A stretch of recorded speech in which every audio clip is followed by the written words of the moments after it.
Ecocultura TV Comunitaria tiene la satisfacción de estar con ustedes nuevamente y presentar a un amigo de la lucha política del Paraguay, Mario Ferreira. Mario, se dice que la vida es un destello.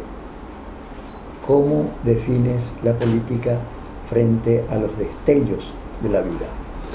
Bueno, linda pregunta para arrancar, Rorró. Te agradezco tener yo el honor de ser entrevistado por vos. Conocemos de tu lucha y tu trayectoria inclaudicable por los valores democráticos del Paraguay. Y es cierto, la vida tiene una intensidad de un destello y también la velocidad de un destello, ¿no?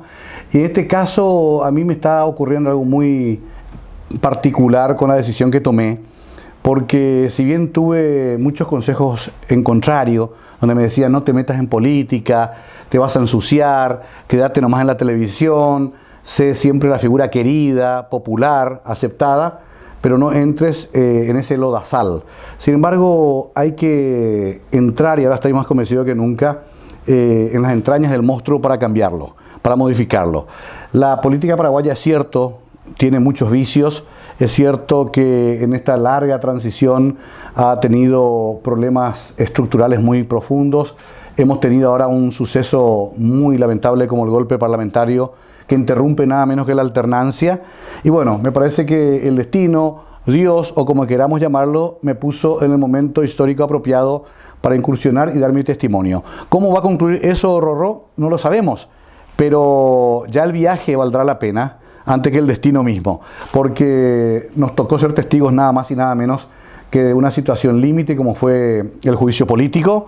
Nos tocó ser testigos de un caso que nos va a marcar de por vida, como el caso Curuguatí, con sus fallecidos, tanto campesinos y policías, y nos toca ser testigos de un intento de recuperar la democracia el día 21 de abril de este año.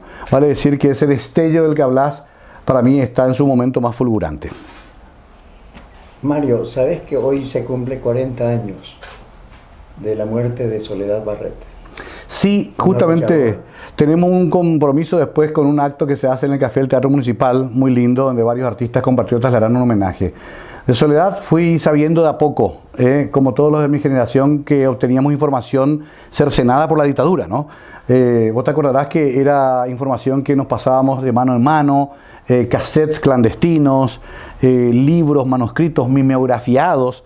Así fuimos aprendiendo la historia de Soledad Barret, una historia admirable realmente, ¿no? Tengo la suerte de ser el yerno también de Caballero Figún, que le escribió un poema muy famoso a Soledad. La conocí también a partir de aquella canción tan bella de Daniel Biglietti, que la retrata de cuerpo y alma.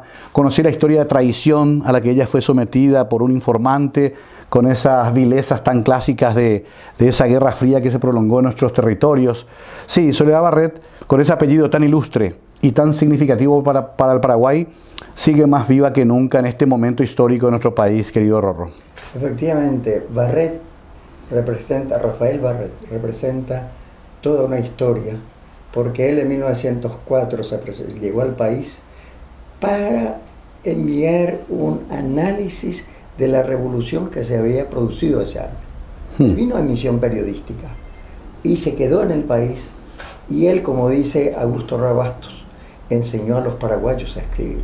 Fíjate esta calidad. Y él denunció la barbarie de los yerbales, de tal manera que los Barret figura en el escenario político cultural del país de una manera muy significativa, y Ecocultura TV Comunitaria rinde homenaje a Soledad Barret en el 40 aniversario de su muerte. Mario, existen personajes de la historia. Tú mencionaste algo del monstruo. José Martí dijo que él había vivido en las entrañas del monstruo de los Estados Unidos. Yo conozco a ese monstruo porque viví en sus entrañas. Nosotros vivimos en las entrañas, en Paraguay, de un proceso donde una pequeña minoría, 2.5% de propietarios, controlan 87% de las mejores tierras del país. Claro. Son dueños del país, porque no hay otra manera de clasificar. Correcto. En esas entrañas, ¿cómo crees que hay que encarar la política sabiendo que representa un sector reaccionario, pero con un poder extraordinario. Estoy prácticamente seguro que el proceso iniciado por Fernando Lugo lo interrumpe ese sector. No fue una casualidad lo ocurrido desde el 15 de junio al 22, con ese desenlace de la destitución de Lugo con un juicio político exprés criticado por el mundo entero. Ese es apenas el final de un proceso mucho más largo que se inicia con la desconfianza de esos sectores hacia la presencia de Lugo, con el temor de que se inicie un proceso verdadero de cambio. Yo solía decir, Rorró, en algunos programas de debate muy intensos en los 2 primeros años del gobierno de Lugo, ya lo querían juzgar. Ya hubo 23 intentos previos a juicio político, vos sabés mejor que yo. O sea, ya estaba echada la suerte en torno a interrumpir el proceso hace rato.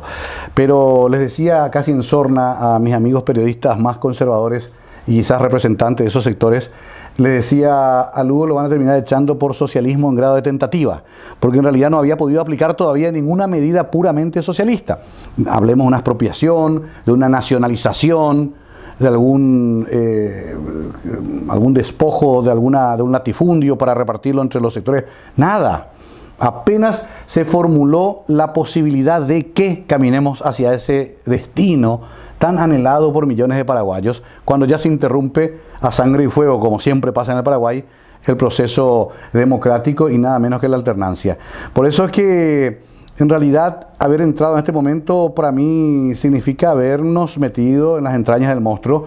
Ahora, es un monstruo que también, Rorró, vos mejor que yo lo sabés, subsiste de las épocas de la dictadura, que encuentra prácticamente toda su justificación. La leche de la dictadura. Exacto. Los terratenientes que mencionabas, los concentradores de riqueza, son los que crecieron bajo el amparo y la sombra generosa de la dictadura, ¿no? Yo diría del mango guazú, porque vos sabes que el mango no permite que crezca nada debajo. Es cierto. Y Stroessner fue un mango guazú y mató a todo posible contendor, y por eso se impuso en la sociedad paraguaya la mediocridad. Y los mediocres tienen una sabiduría para administrar el poder, porque no tiene otra capacidad. Y Mario, tengo la impresión, y me gustaría que tú opines sobre eso, la política y el poder son categorías de las que no podemos desprendernos. Cierto. No podemos desprendernos de la política ni del poder. La política necesita del poder, porque política sin poder no sirve. Correcto. Pero el poder puede operar sin política, especialmente en manos de poderosos. Sí. Y tengo la impresión de que en Paraguay se está queriendo aniquilar la política con dinero, con riqueza, con alevosía, y entonces implantar la hegemonía simple del poder. Frente a eso, ¿qué opinión tiene un candidato a la presidencia de la República del Paraguay para las elecciones de abril 2013? Qué interesante y oportuna la reflexión que haces, Rorró, porque en realidad se está vaciando de contenido la política.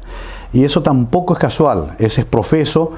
Inclusive estudiamos con algunos sociólogos que están en Avanza País, nuestra concertación, cuál es el objetivo de este vaciamiento de contenido de la política, e interpretamos de que a corto plazo el objetivo es poca participación.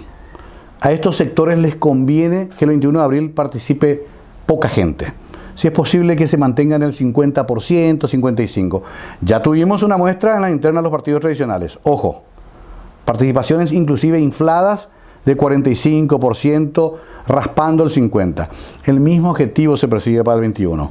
Porque entonces los aparatos partidarios, que tienen que ver más con ese poder fáctico que con el poder político, actúan directamente con dinero, se cooptan los sectores que son llevados a votar por tal o cual candidato y termina el debate político. Con dinero y violencia. ¿Cierto? Porque la violencia también es un elemento de poder muy convincente, lo sabemos de memoria los paraguayos.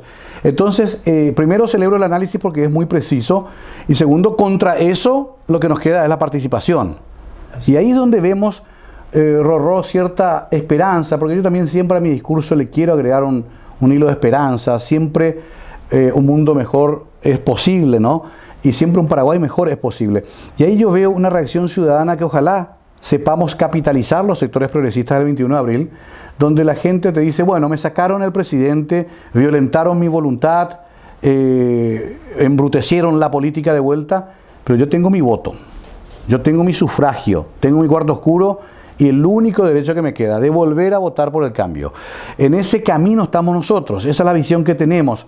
Y no una visión, digamos, caprichosa, sino una visión que obedece a la percepción de lo que nos dice la gente en el campo.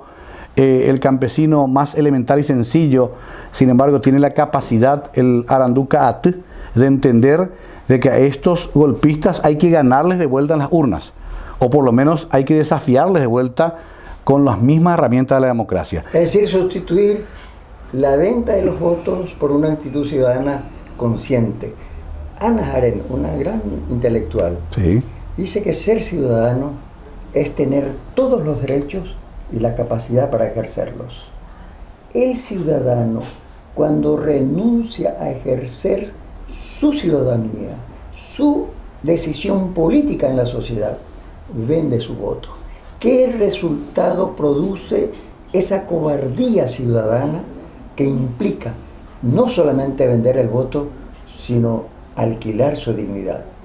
¿Qué mensaje da el candidato a presidente de Avanza País frente a esta compra-venta de votos, a esta actitud de no ciudadanía de mucha gente? Es justamente un despojo de la dignidad que le queda al ciudadano, y hablamos mucho con la gente en nuestros recorridos. Hemos recorrido todo el país desde el 9 de abril hasta ahora, lo seguimos haciendo, y hay varias cosas interesantes. Por un lado, hay una picardía novedosa por la cual muchos compatriotas te dicen: igual después yo voy a votar por quien quiero, les voy a cobrar porque es mi plata, dicen, pero después voy a votar por quien quiero. Ese es un elemento esperanzador, o sea, la picardía de prestarse al juego, pero hacer finalmente la decisión de uno. Ojalá fuera así.